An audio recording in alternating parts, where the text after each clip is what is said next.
오늘 우리에게 주시는 하나님의 말씀 열왕기하 13장 14절에서 19절입니다.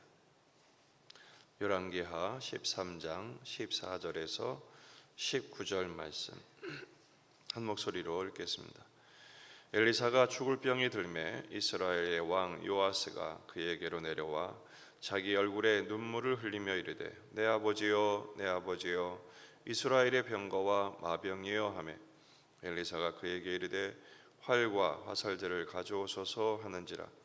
활과 화살들을 그에게 가져오매 또 이스라엘 왕에게 이르되 왕의 손으로 활을 잡으소서 하매 그가 손으로 잡으니 엘리사가 자기 손을 왕의 손에 얹고 이르되 동쪽 창을 여소서 하여 곧 열매 엘리사가 이르되 쏘소서 하는지라.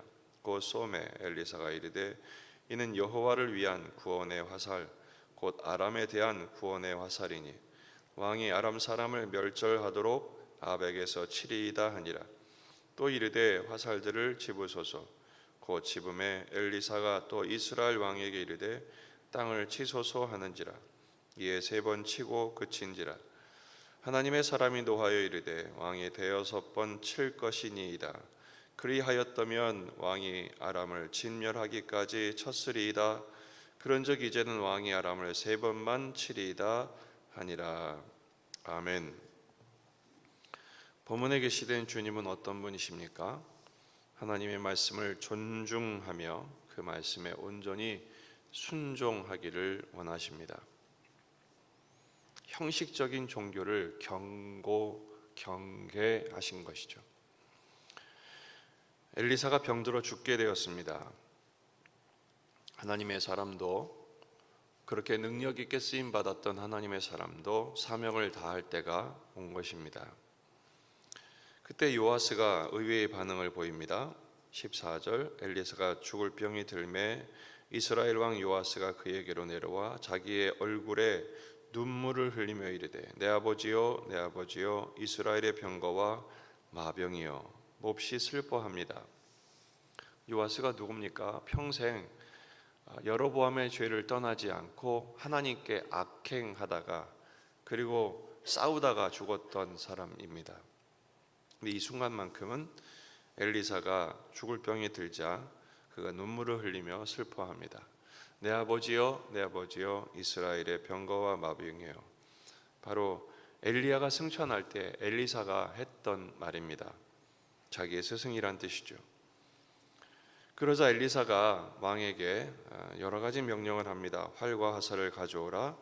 또 그 왕의 손으로 활을 잡으라. 그리고 쏘라. 그리고 땅을 치라. 여러 가지 말을 합니다. 그런데 그 화살을 3번만 땅바닥에 치고 멈추죠. 그러자 엘리사가 화를 냅니다. 19절 하나님의 사람이 노하여 이르되 왕이 5번을 칠 것이니이다. 그리하였다면 왕이 아람을 진멸하기까지 쳤으리이다. 그런즉 이제는 왕이 아람을 3번만 치리이다. 요아스가 화살을 3번 쳤다고 이렇게 엘리사가 화를 냅니다. 3번 친 것이 그렇게 화를 낼 일인가? 그런 생각이 들 수도 있습니다. 이것은요 요아스의 평생의 그 삶의 패턴과 무관하지 않습니다. 그는 하나님을 떠났죠. 여로보암을 선택하고 악행했던 인생을 살았습니다.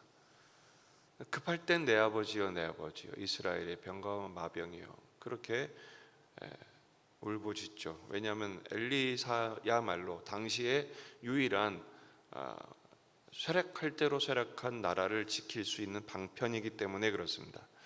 당시의 군력은 그 부왕 때부터 굉장히 약해졌죠. 아람에 의해서 마병은 50밖에 없었고 병거가 10대, 보병은 10,000명밖에 되지 않았어요. 치안 유지할 정도도 모자랄 그런 만큼 지금 매우 연약한 상태이기 때문에 엘리사만 의지했던 것이 현실이기 때문에 그렇습니다. 근데 엘리사가 이상한 명령을 한단 말이에요. 병들어 죽게 된 이 엘리사가 활을 잡으라, 동쪽 창을 열라, 쏘라, 또 화살을 집어서 땅에 치라 이런 말을 하니까 따라하면서도 지금 요아스는 형식적인 순종만 한 것입니다. 이게 문제입니다. 3번 친 것이 문제가 아니라 선지자의 명령에 대하여 형식적인 순종을 한 것입니다. 아마 이런 생각을 했겠죠. 이 사람이 죽을 때가 다 됐더니 노인네가 노망이 들었나, 이상한 명령만 시키는 거예요. 활을 가져와라, 동쪽 창을 열어라, 쏴라, 또 화살을 땅에 쳐라, 다 이상한 명령이잖아요. 그러니까 자존심이 이제 발동하는 것이, 그래도 내가 왕인데 이상한 명령을 자꾸 내리고, 치라니까 그냥 3번 툭툭 친 것이죠. 근데 여러분, 이 화살은 하나님께서 지금 이미 엘리사를 통해서 그 의미를 말씀하셨어요. 17절 이르되 동쪽 창을 여소서 하여 곧 열매, 엘리사가 이르되 쏘소서 하는지라 곧 쏘매, 엘리사가 이르되 이는 여호와를 위한 구원의 화살입니다. 의미를 이미 설명했어요. 그냥 화살이 아니라 이것은 여호와를 위한 구원의 화살입니다.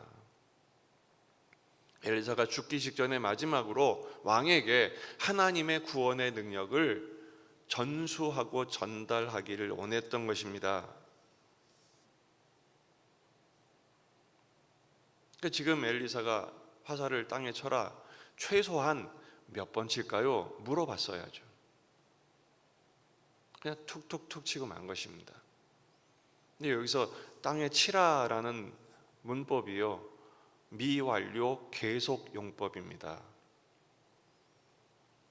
그 말 자체에 계속 치라는 것입니다. 그 단어의 뜻은 무슨 뜻이냐? 죽을 때까지 쳐라, 이런 뜻이 담겨 있어요. 왜냐하면 이것은 여호와를 위한 구원의 화살이기 때문입니다. 여호와를 위한 구원의 화살입니다. 하나님의 언약에 신실하사 하나님이 구원하시기 위해서 명령하신 중요한 명령이었던 거죠.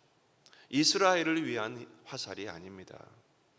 하나님을 위한, 하나님의 영광을 위한, 하나님의 뜻을 위한 순종의 모습을 통해서 펼쳐 보이시는 구원의 능력이었는데, 요아스는 평생 산 것과 무관치 않게 그것도 대충 치고 만 것입니다. 그러니까 엘리사가 화를 낸 것이죠. 결국 아람을 3번만 이기고 그 아람에 의해서 계속 고통을 당할 수밖에 없게 됐습니다.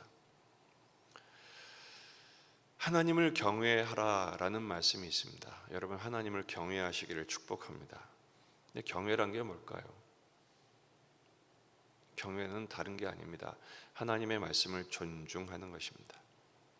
하나님의 말씀을 존중한다는 것은 하나님의 말씀에 사람을 통해서 선포된 말씀을 존중하는 것입니다. 지금 요아스는 지금 하나님의 말씀, 마지막 구원의 메시지를 전하는 엘리사를 끝까지 존중해야 했습니다. 그가 무슨 말을 하든 그대로 듣는 것이 그에게 복이었고 그만큼 승리를 경험할 수 있는 기회였는데, 요아스는 그것을 놓치고 만 것이죠. 마태복음 7장 21절 말씀을 보면 나더러 주여 주여 하는 자마다 다 천국에 들어갈 것이 아니요 다만 하늘에 계신 내 아버지의 뜻대로 행하는 자라야 들어가리라. 말로만 주여 주여 하면 무슨 소용이 있겠느냐라는 것입니다. 아버지의 뜻대로 행하는 자, 아버지의 뜻대로 행하려면 어떻게 되죠? 아버지의 뜻을 들어야죠. 누구에게요? 하나님의 말씀을 전하는 사람에게서 들어야죠. 성경 말씀을 읽고 그 말씀대로 듣고 순종해야 합니다. 입으로는 내 아버지요 내 아버지요 이스라엘의 병과 마병요 해놓고는 엘리사를 지금 무시하고 있는 것입니다. 죽을 때가 다 됐으니 이상한 소리를 하는구나 이러고 내가 누군데 그러고 듣지 않는 것입니다. 여러분, 하나님의 구원과 하나님의 복락은 말씀대로 듣고 순종하는 만큼 누리게 되는 것을 잊지 마시기를 바랍니다. 시편 81편 10절 말씀입니다. 나는 너를 애굽 땅에서 인도하여 낸 여호와 내 하나님이니 내 입을 크게 열라 내가 채우리라. 내 입을 크게 열라 무슨 뜻입니까? 입을 쩍 벌리란 얘기입니다. 하나님의 말씀에 순종하는 폭을 최대한 열라는 것이죠. 하지만 내 백성이 내 소리를 듣지 아니하며 이스라엘이 나를 원하지 아니하였도다. 하나님은 때마다 시기마다 위기 때마다 계속해서 선지자를 보내셨어요. 그러나 이스라엘 백성들은 외면했습니다. 귀를 닫아버렸습니다. 심지어 모세를 보내셨지만 그 모세의 말을 지속적으로 거부합니다. 주님이 계속 말씀하십니다. 내 말을 들으라. 내 도를 따르라. 내 종의 말을 들으라. 이렇게 말씀하시는 것이죠. 여러분, 이 시대도 이 말씀의 경고가 무한하지 않습니다. 계속 연결되고 있습니다. 이 포스트 모더니즘 시대에 절대적인 권위를 부정하게 되자 어떤 일이 생기는가? 하나님을 경외하지도 않을 뿐 아니라 하나님의 말씀을 전하는 사람들을 존중하지도 않습니다. 왜냐하면 내 생각, 내 뜻이 더 중요해진 시대니까요. 결코 유익하지 않습니다. 아니, 복을 누릴 수가 없습니다. 말씀을 전하는 대상을 비교와 견제의 대상으로 보지 마십시오. 잘 이용하세요. 하나님의 말씀을 듣고 그 말씀대로 순종하여 복을 누리는 기회로, 그런 대상으로 여기시면 얼마나 유익하겠습니까? 서로 하나님을 경외하고 서로 존중하며 피차 복종하는 일에 함께 협력하게 될 때 우리 모두가 복된 존재, 복된 공동체, 복된 인생이 될 줄로 믿습니다. 이사야 54장 2절 내 장막터를 넓히며 내 처소의 휘장을 아끼지 말고 널리 펴되 너의 줄을 길게 하며 너의 말뚝을 견고히 할지어다. 하나님이 주신 복 제발 좀 누리라, 이런 말씀이죠. 하나님을 경외하십시다. 서로를 존중하십시다. 말씀을 듣는 일에 협력하십시다. 피차 하나님의 뜻을 이룰 뿐 아니라 주님이 약속하신 복락을 누리는 저와 여러분이 되시기를 주의 이름으로 축원합니다. 기도하시겠습니다. 말씀을 붙들고 우리 자신과 가정과 교회와 이 지역의 복음화, 민족의 복음화, 세계 복음화를 위해서 기도하십니다. 전쟁이 끝날 수 있도록 또 이 위기의 때를 하나님의 특별한 은혜로 감당할 수 있도록 우리 환우들을 위해서 여러분 주신 기도 제목들을 간절히 가지고 간절히 기도하시다가 돌아가시겠습니다. 다 같이 기도하겠습니다.